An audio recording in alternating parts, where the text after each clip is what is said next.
Hello and welcome to the Patreon exclusive edition of Black, White, and Red All Over. I'm Victor Dandridge. Ryan Seymour. And we are going to tackle the War of Realms #1, the big, mega, super major crossover event for Marvel Comics this year. Good grief, Connecting Realm variant 1 of 10. There are 10 variant covers of this kind? Seriously? That's cute. There's a bunch. Like, a ridiculous number.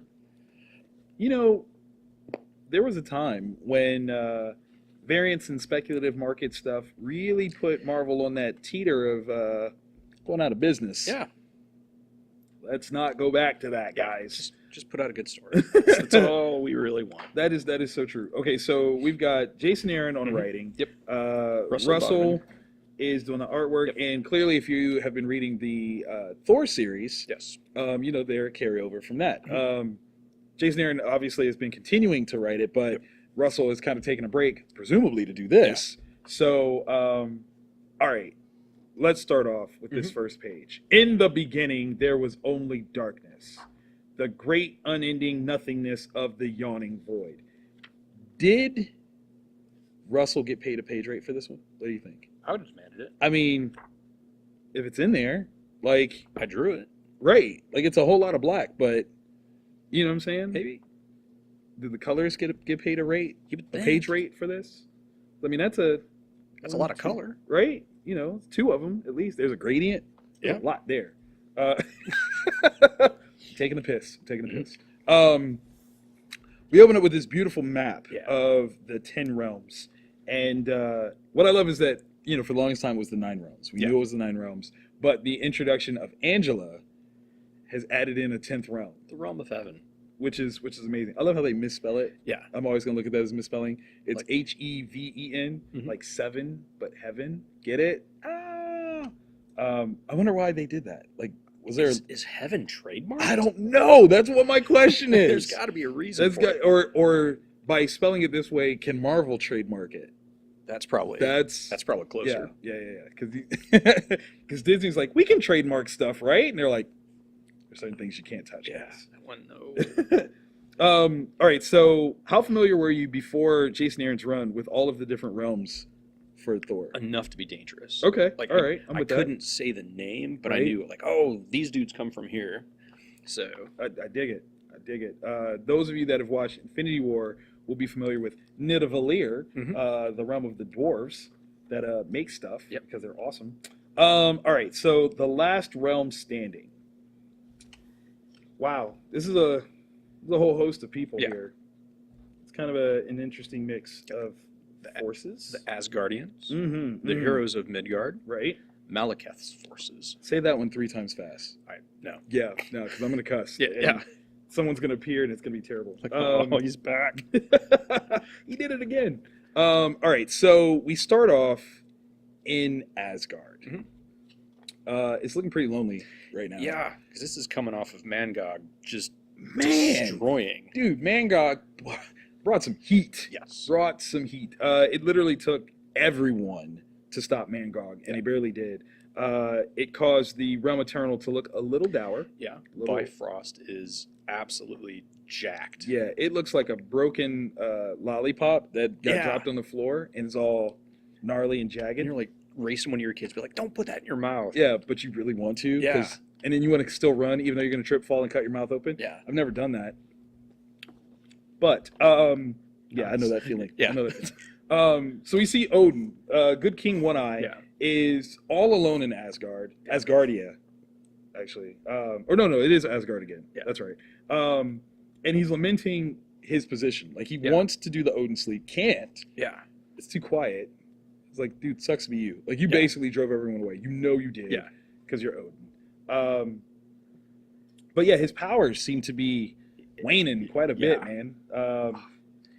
And I don't know if it was a choice by Russell or Jason, but the Dark Elf assassins that are creeping in, the way they're walking and drawn and the body positioning is just so... Yeah, dude. My fear in all scary movies is when people do normal things abnormally, and these cats are. Like, it's not okay. So they've snuck into his throne room and they are there to kill him, right? And this is Odin, okay? Like, Odin is not like a slouch. Like, you have to understand, like, on a regular basis, Odin and Galactus see eye to eye. Yeah. You know, not height-wise, but power-wise. Yeah. Like, the All-Father is no joke. And he goes to, you know, hold his own against these assassins, but Odin is tired, dude. And he needs that sleep. Man, like, he needs a recharge hardcore, and they're ready to give him a long kiss goodnight. And they do.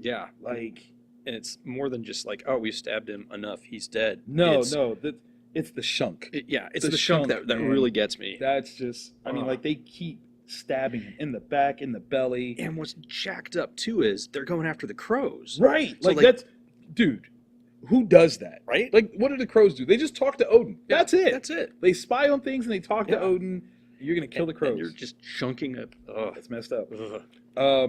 So we find ourselves on Earth. You know, with the Bifrost being broken and dismantled, Thor can't go home.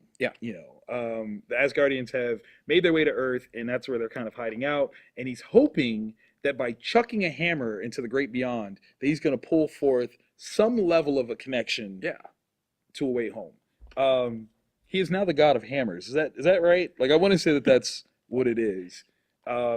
Where did all these hammers come from? I can't remember now. Yeah, because he's got a couple. Yeah, quite a few. I'm calling him the god of hammers. Like, hammers is what he does. It's hammer time. He's got hammer toe.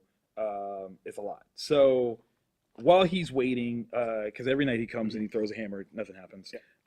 Shout out to Thori, because Thori is my favorite. It's such a good dog. Suddenly, the boat that he's on, something crashes, and it's Loki. And he is beat. He's got like 2 daggers sticking out of him, like in the gut. Like, this is not good.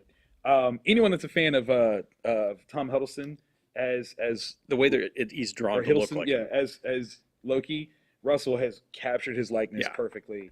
I hope that's in his contract, because that's amazing. And here come these dark elf assassins again, creeping out of nowhere. It's not okay. It's not okay. They're coming through ready for a fight, hardcore, and Thor, of course, has plenty of hammers for him. 2 hammers and Thori, the talking dog. Like, not even a joke. Thori is fantastic, ready to kill things, but of course he has to wait for his master to say so, and Thor hasn't told him that he can kill yet. So he's like, okay, I'm waiting. I'm a good dog. Like, I'm a good boy. Thori is a good boy. Okay, Thori and Lockjaw are hanging out. Oh, that'd be totes adorable. I would love it. I would absolutely love it. Too bad Lockjaw's dead. Dang it. Avenge the Fallen. Yeah, come on, man. Come on. Do it for Lockjaw. So the thing is, like, Thor is, like, ready. He's like, look, I know what this is. You know, this War of Realms has been building up. I see it for what it is. Loki, take me to Malekith. Yeah, let's go do this. And, of course, Loki's like, dude, I'm kind of stabbed right now. Can we... I'm laying in a puddle of my own blood. Where's your compassion at? And he's like, yeah, I ain't got time for that. But Thori's picking up on something. Thori's like, Master, wait, listen. Hey, I hear what you're saying. But I'm feeling something else. Of course, Thor's like, he's telling him to go to the Avengers Mountain and do that. And Thori's like, hey, but wait, okay. All right. I'll do my job. Do what you told me to. So Loki, of course, teleports to Jotunheim, the land of the frost giants. Which isn't exactly where Malekith is supposed to be. Yeah, because Thor is like, wait, I definitely told you to take me to Malekith. What tricks are you playing? Like, every time, dude. Like, I try to give you a bone of trust. He's a bit in a habitual line stepper. Like, come on. Like, dude, just once. Every once, time. Don't be Loki. You get on my nerves, dude. Like, I totally should shove this hammer. Wait a tick. Not lying. Yeah. What, in fact, was the case was this was not Loki. Yeah. It was Malekith the whole time. Thori knew. Thori, he could smell it. He could smell it. It was like, Master, that's not Loki. Yeah. If only Thori could speak a little faster. Yeah. I think he could have saved a whole lot of stuff. Maybe better enunciation. Right. Actually, okay, so let me ask you this real quick. Was Thori a good dog by waiting and obeying Thor's non-attack order, or would it have been better for Thori to recognize what he smells and go for it? Ooh, would that have made Thori a bad dog? That's an entire that changes the whole Right? story. I mean, Thor just lays into Malekith. right. Thor's like, oh, you're being a bad dog, but then like, wait a minute, that's Not Malekith. Yeah, like wait. Oh, good job, boy. I mean, God, can you imagine if that story happened? If like he goes after Loki, Yeah. clamps down on his throat like to kill him, rips it out. Thor, believing that he's protecting Loki, Yeah. like kills Thori, Mhm. right? Like smite. Yeah. And all of a sudden, like Thori is like, I did it for you. And like he looks back and it's Malekith. And he's like, Malekith is healing, like, oh, he was a good dog. Yeah. Man, Thor would be That'd hot. be bad. Yeah. That'd be bad. Super bad. Go John Wick on Malekith. Dude, completely. Yeah. So there's like a gaggle, like a whole gang Yeah. of frost giants. And they've got piercings and they've got giant spears. Ready to stab at the thunder god. Yep. And they do a stabbing. Yeah. But they miss. Totally. And I don't know if they missed on purpose or what. Yeah. But they do. And of course Thor is like, dude, I'm ending this war of yours. Like, I'm not scared of these guys. You messed up. And Malekith, of course, he plays to win. Yeah. So he's like, look, you think that I brought you here at the beginning of the war? No. It's already happened. Dude. We own this. Like, I read this book called Watchmen, and this guy, before he told his plan, I did it 20 minutes ago. had already started it. That was a dope move. I learned that. Game changing.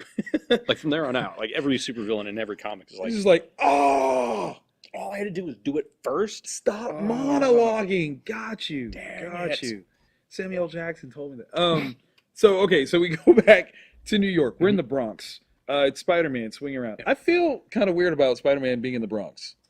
A little bit, yeah. Like, Queens is his territory. Yeah, that's like, his borough. That's where he's supposed to be. I feel like he's out of his depth. But then at the same time, I can't think of another hero that acts in the Bronx. Yeah.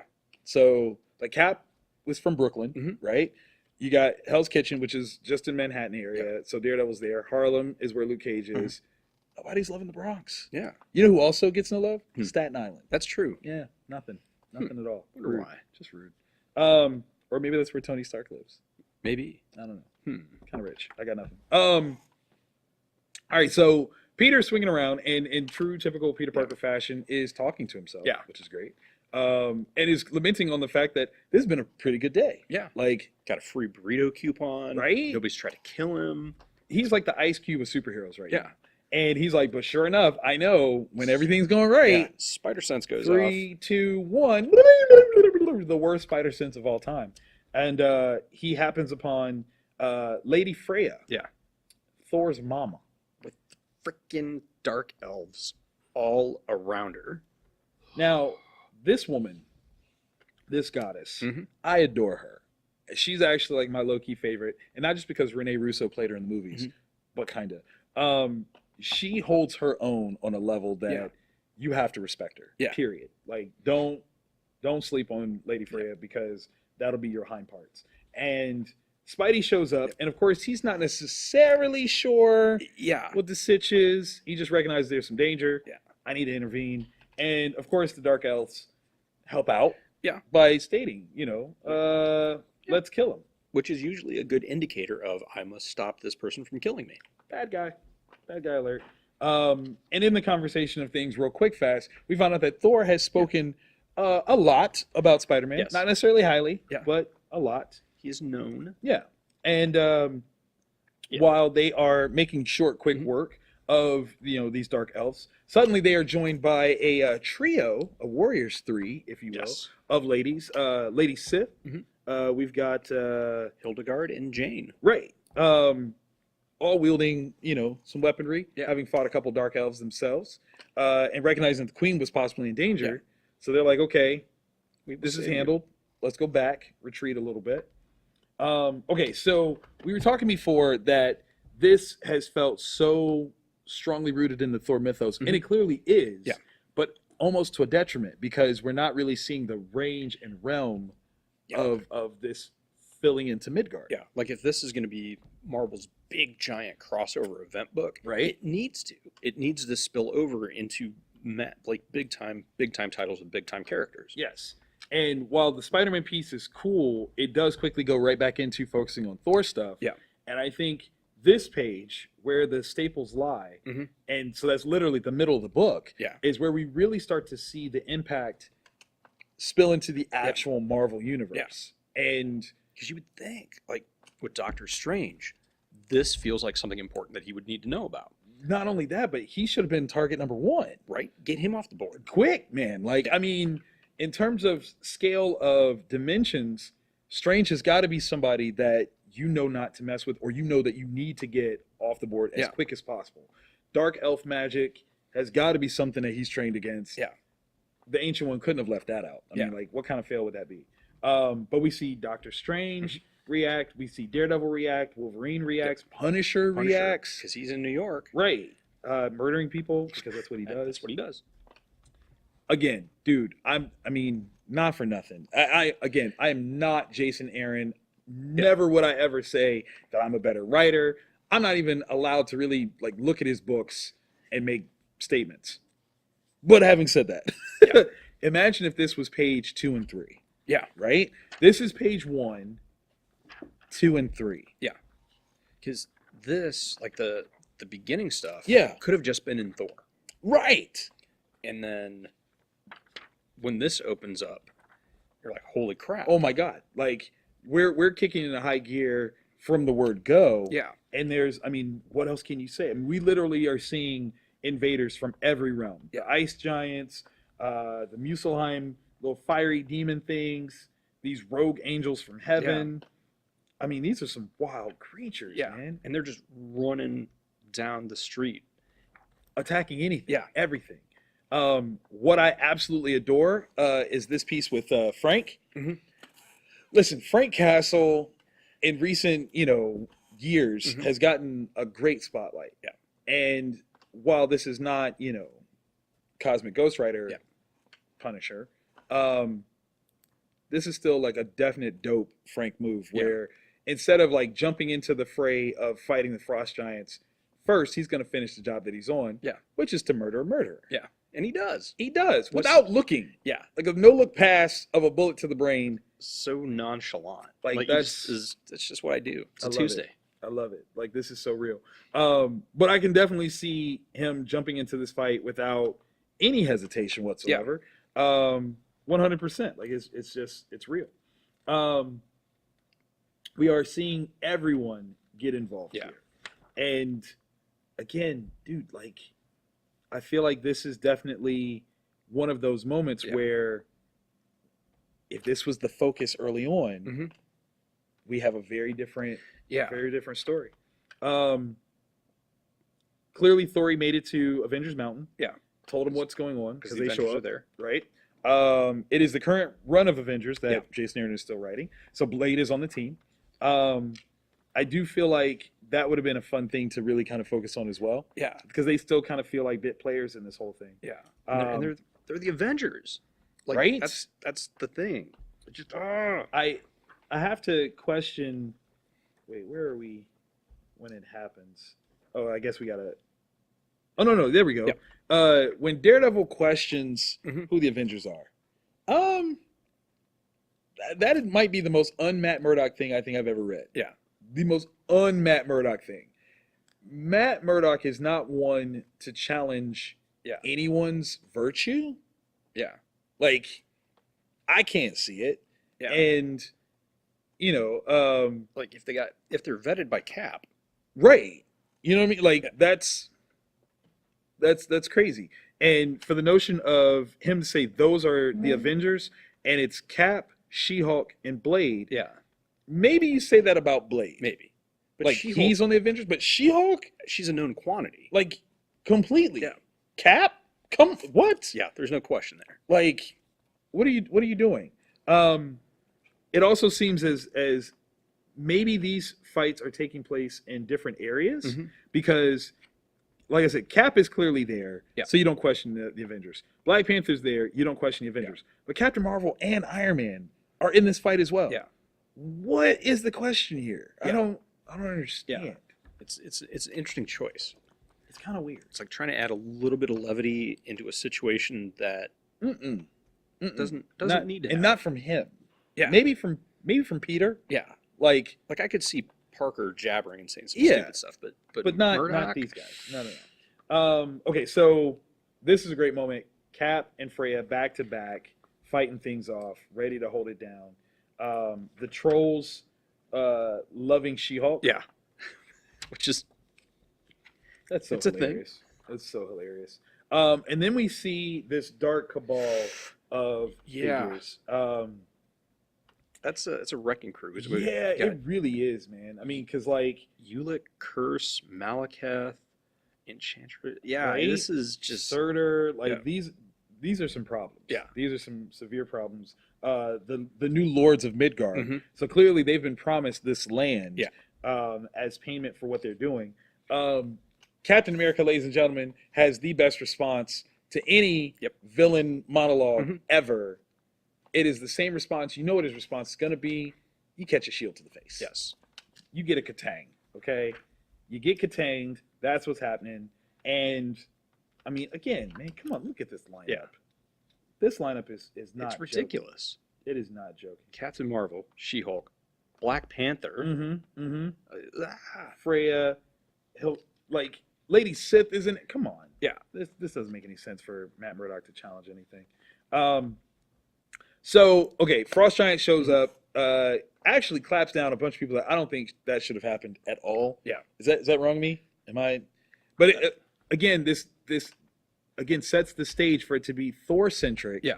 Where literally this lineup of people all got taken out. Yeah. Cap, Captain Marvel, like the only ones left standing are in fact Sif and Freya. Which no. I just can't. The vibranium suit should have just absorbed that impact and just be like, that's cute. Yeah. Like, nice. Cold shielded too. But Laufey, king of the Frost Giants, grabs up Freya and is ready to, I guess, kill her. Something bad? Something.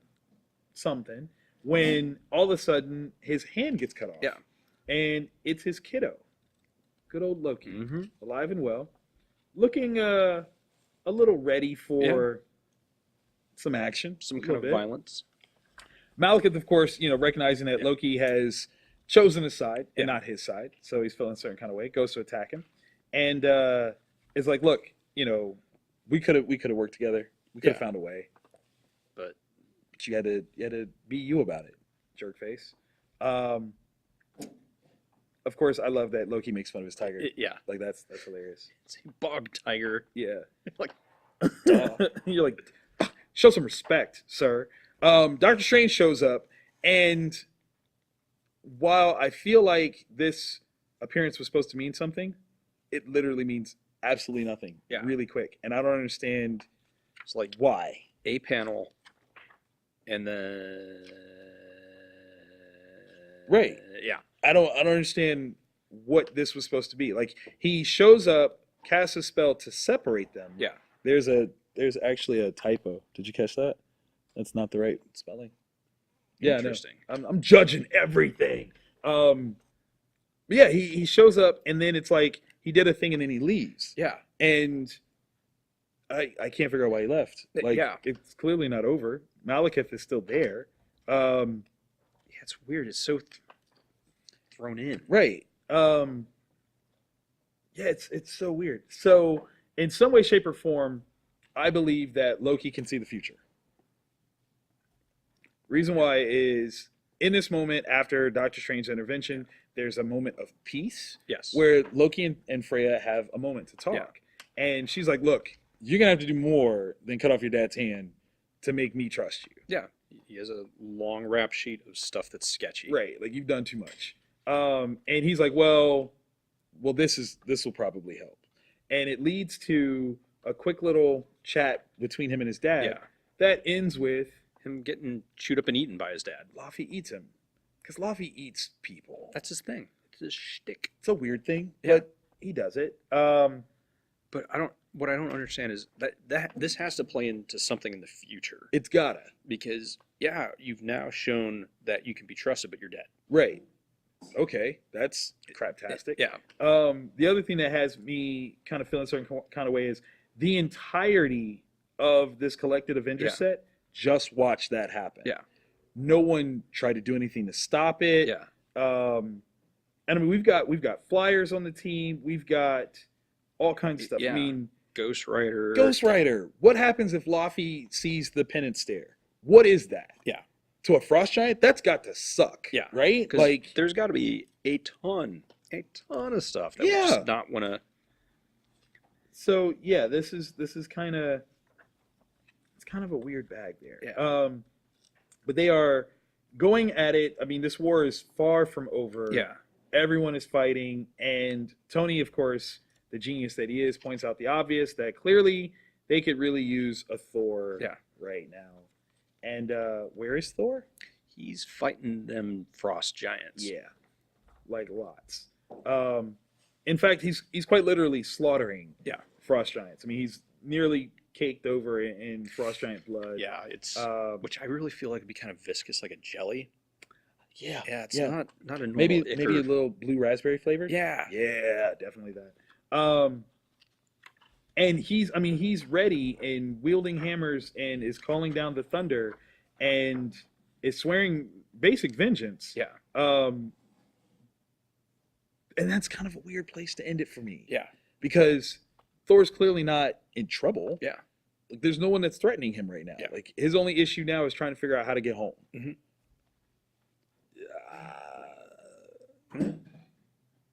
I didn't love this. The more I think about it, the less I like it. Yeah. I think it would have been, if it was just Thor, like it was just an issue of Thor, I would have been all about it. Yeah, we would be looking at it differently. All about it. Yeah. The fact that this is supposed to showcase the totality of the Marvel Comics universe, and it doesn't. Yeah. That's kind of a misstep for me. So, again, far from me to judge Jason Aaron and the entire editorial staff at Marvel. I just wouldn't have gone this route. I wouldn't have gone this route at all. Yeah, don't make it a big thing. Just make it part of the story, and then you go big. Yeah. But what do we know, right? Nothing. I mean, I'm a comic creator, shop owner. I just sell picture books. Yeah. That was War of the Realms #1. Mm-hmm. Check it out. I mean, it's a decent price tag. Yeah. You do get a lot of good book for the price tag. There's some good stuff in there. The art's gorgeous. Yeah, it really is. There's just storytelling beats that I would have done differently. I would have liked to have seen done differently. So check that out. Do we know when issue 2 is coming out? Really, really soon. Okay. It is on the 24th. Oh, good grief. So it's really. Oh wow. Really okay. soon. So read this one so you can check that one out and see if maybe it catches a little bit better of a feel in that amount of time. But thank you guys for checking us out. We thoroughly appreciate it. We love your faces. Yes. Muchas gracias. Mm-hmm.